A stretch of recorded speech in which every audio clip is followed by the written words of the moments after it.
Yo, what's up guys? Welcome to Best Indo Cars YouTube channel sama gue Malvin. Dan yes, di sebelah kita sekarang guys udah ada mobil yang bisa dibilang hype banget di tahun 2021 ini yang akan kita review di video hari ini, yaitu Toyota Race. Yes, ini adalah mobil yang bisa dibilang di segmen mini SUV terbarunya si Toyota yang bekerja sama juga dengan Daihatsu Rocky-nya. Tapi yang kita akan bahas di video ini adalah Toyota Race, dan gue udah pakai mobil ini sekitar 3 minggu, hampir 1 bulan lebih tepatnya, dan gue ada total 10 poin, 5 minus dan juga 5 plus daripada mobil ini. Mungkin bisa jadi pertimbangan sebelum kalian membeli. So, langsung aja tanpa basa-basi lagi kita mulai videonya. Let's go!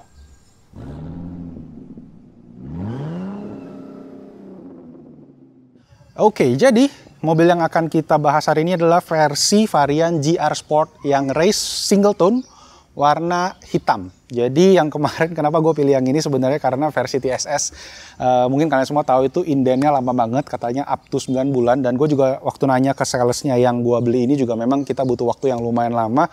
That's why akhirnya gue decide, karena ini bukan mobil gue sih sebenarnya, mobil buat adek gue, tapi lewat gue juga belinya. Jadi gue penasaran, gue cobain dulu sambil gue bahas juga, share reviewnya ke kalian semua. Yes, jadi ini mesinnya yang 1000cc turbo GR Sport. Dari segi tampilan sih gue suka banget, jujur aja. Menurut gue proporsional banget walaupun dia mini SUV, tetapi dari segi kayak samping, belakang, depan menurut gue cocok, enak dilihat, ganteng mobilnya, dan diparkir di garasi itu juga asik. Nah sekarang gue akan bahas mulai tentang 10 poin tadi. Gue mulai dari yang minus dulu aja ya, karena gue yakin kalian semua pengen tahu apa yang minus daripada si Toyota Race ini. Yuk kita mulai dari yang pertama.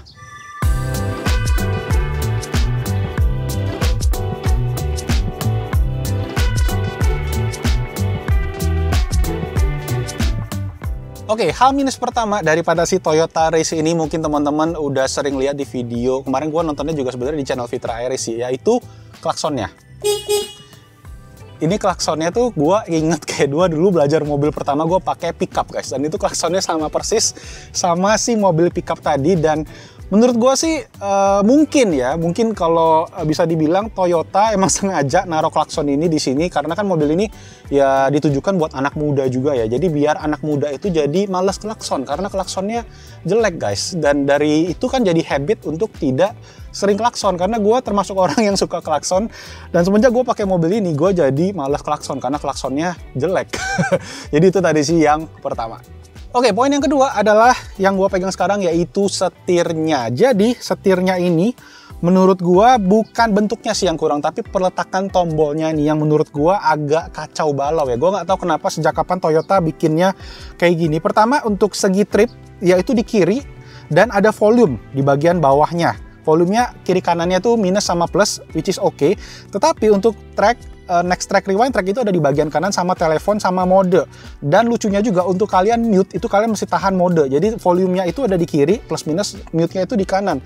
Jadi gue butuh waktu kurang lebih sekitar 1 minggu 2 minggu buat membiasakan. Itu pun gue masih sering salah kadang-kadang, masih sering kepencet yang atasnya ini karena gue kebiasaan kan di mobil Jepang mungkin ya, karena semua audio itu di bagian kiri sedangkan trip di bagian kanan. Nah ini agak kacau balau. Gue nggak ngerti apakah yang di versi TSS itu lebih benar. Seingat gue yang kanan itu buat TSS soalnya. Jadi ya untuk varian yang GR Sport biasa ini agak beda, dan layoutnya menurut gue agak membingungkan. Plus ya tadi setirnya ini cuma bisa tilt aja, jadi nggak bisa teleskopik. Menurut gue sih ya kadang-kadang bikin driving position jadi agak kurang nyaman. Tapi ya kalau kalian bisa dapat postur istilahnya yang pas, menurut gue sih nggak masalah. Soalnya dari dulu kan sebenarnya mobil nggak ada teleskopik ya, cuma tilt aja kan. Jadi ya plus minus lah.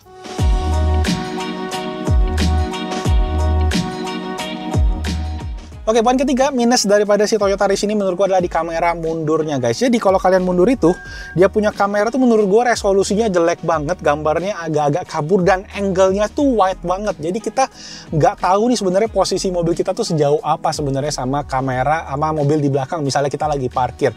Tapi memang balik lagi gue rasa ya itu adalah cara Toyota untuk menghemat ongkos kali ya. Jadi yang penting ada kamera aja, tapi ya itu menurut gue kameranya burik banget.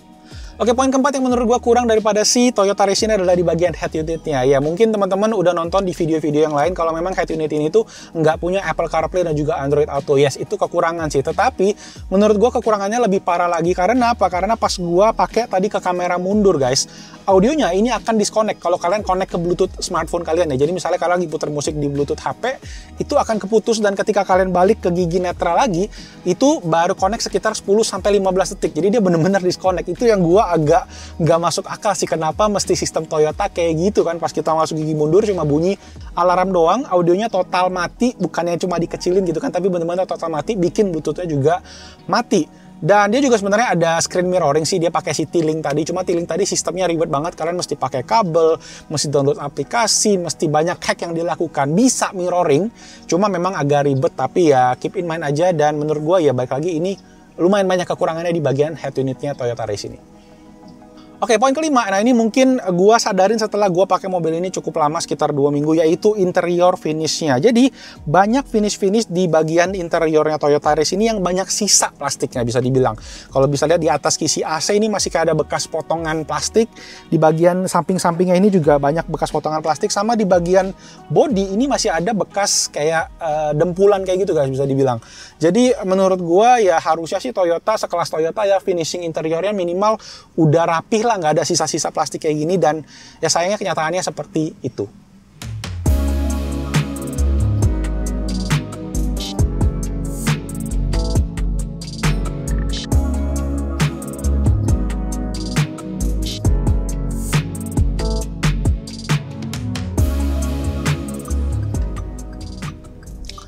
Oke, sambil kita jalan, kita bahas 5 poin plus daripada si Toyota Race ini. Yang pertama adalah si AC-nya ini guys. Yes, AC dari Toyota Race ini tuh dingin banget, bener-bener gua sampai kaget. Karena biasa gua pakai AC mobil yang gua sering naikin itu bisa 18-19 derajat. Kalau di sini gua tuh 22, 23 tuh masih dingin loh.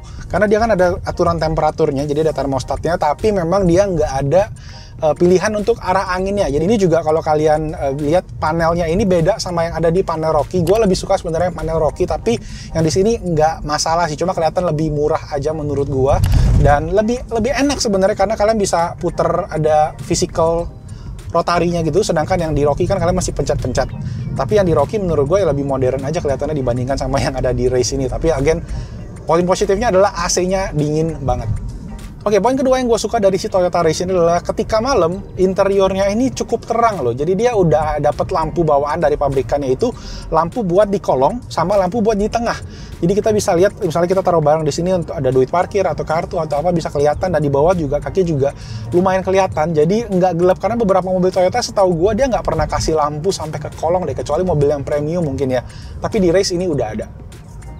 Oke, poin ketiga yang gue suka dan menurut gue positif banget adalah si speedometernya Race ini yang semuanya all digital, full LCD bisa dibilang. Dan yang kerennya apa, kalian bisa ganti-ganti desain, kalian bisa atur semua jenis, kayak kalian bisa ganti suara lampu sennya, kalian bisa ganti misalnya pas dimasukin giginya ke P, pintunya kebuka, dan semua settingannya lucu-lucu sih. Ada sampai bisa anniversary, jadi kalian nggak lupa kalau kalian ada anniversary, ulang tahun pacar atau ulang tahun istri ya, hari jadi gitu, bisa semua dimasukin ke dalam speedometernya ini. Dan animasi-animasinya juga oke banget. Plus yang menurut gua keren adalah refresh rate. Nah, buat teman-teman yang tahu refresh rate, Google aja.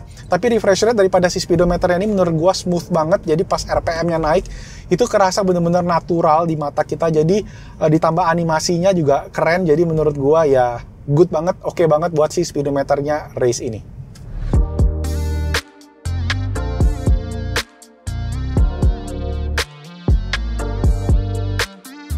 Oke, lanjut ke poin keempat yang gue suka dari mobil ini adalah bisa dibilang driving experience-nya tuh asik guys. Nah, driving experience kan terdiri dari banyak macam lah ya. Kita mulai dari mesinnya dulu aja. Mesinnya yes, kalian semua tahu 1000 cc turbo 3 silinder. Dan menurut gue mesinnya ini enak, walaupun kalau dilihat dari segi spek tenaganya tuh 98 horsepower sama 140 Nm torsinya. Itu ternyata setelah dipakai enak sih. Awal-awal gue berasa kok agak flat ya. Gue belum gitu meresapin, tetapi setelah gue ngeresapin, gue ngerasa mesinnya ini enak banget. Torsinya tuh pushnya dapat karena tadi mungkin pakai turbo juga. Jadi ketika gue gas itu buat putaran dari bawah ke menengah, kecepatan slow sampai ke mediumnya itu enak. kayak tiba-tiba udah 60 km per jam aja digas dikit gitu. Jadi buat moto-moto mungkin di dalam perkotaan udah enak, tetapi memang untuk di atas 80-100 gitu dia kayak masih butuh tenaga ekstra lah. Jadi di sana agak kosong tenaganya bisa dibilang. Nah, in terms of getaran sendiri juga mungkin banyak yang bilang 3 silinder banyak getaran, tapi menurut gua ini nggak berasa sama sekali loh. Smooth banget, dan mungkin ini teknologi baru ya mungkin dari Toyota, dan Toyota sendiri kan ya research and development-nya bagus banget, dan gua ngerasa ini mesin generasi baru mungkin ya, mesin Daihatsu ya kalau nggak salah ya. Atau nggak tahu deh, cuma ya menurut gua mesinnya oke banget sih. Buat 1000 cc turbo ini more than sufficient, terutama mungkin buat kalian yang mungkin pengen mobil ini, atau buat orang tua yang pengen beli mobil ini jadi mobil pertama. Tenaganya cukup, nggak terlalu kenceng dan nggak terlalu pelan juga. Kemudian driving experience in terms of suspensinya surprisingly menurut gua ini empuk mobilnya loh.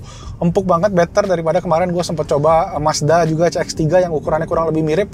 Itu agak keras tapi handlingnya memang bagus, cuma ini handlingnya biasa tapi suspensinya empuk. Jadi ya take it or leave it, istilahnya ya kalian mendapatkan bantingan empuk, cuma handlingnya memang tergolong biasa aja, nggak terlalu snappy atau yang tajam-tajam banget.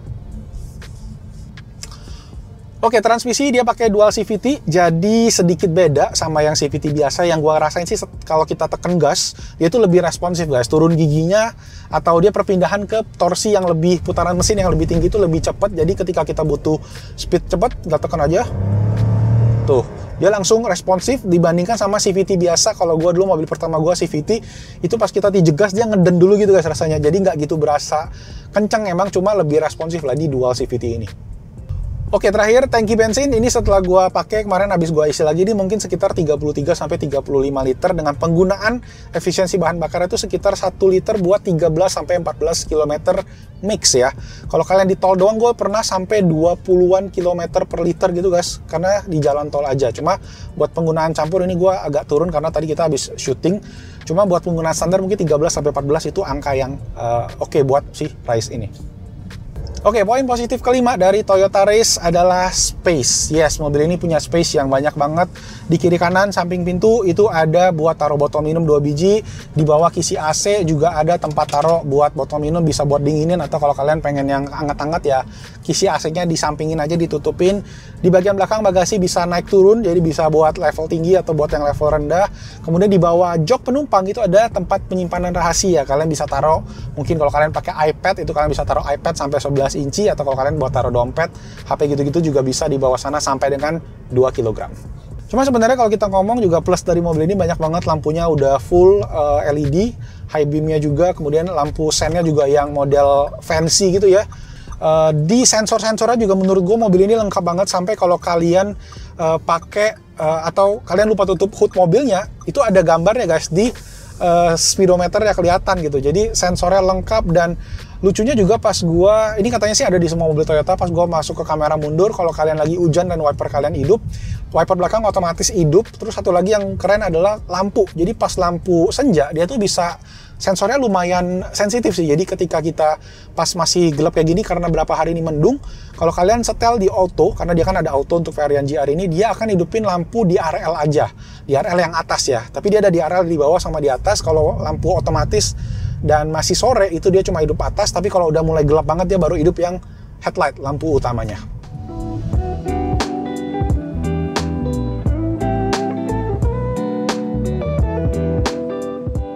Oke, terakhir untuk harganya. Nah, harga dari Toyota Rise ini gue akan taruh di sini semua guys, dan untuk varian yang gue beli adalah GR Singleton, itu tadi kalian bisa lihat 244,7 juta rupiah. Dengan catatan ini adalah harga saat PPNBM 100%. Plus ada lagi tambahan katanya wajib dari Toyota guys buat si Toyota Rise ini, yaitu bundling aksesoris senilai 6,5 juta rupiah, yang isinya itu adalah anti karat, karpet sejenis comfort, dan lain-lain. Jadi di total-total sekitar 250 juta rupiah.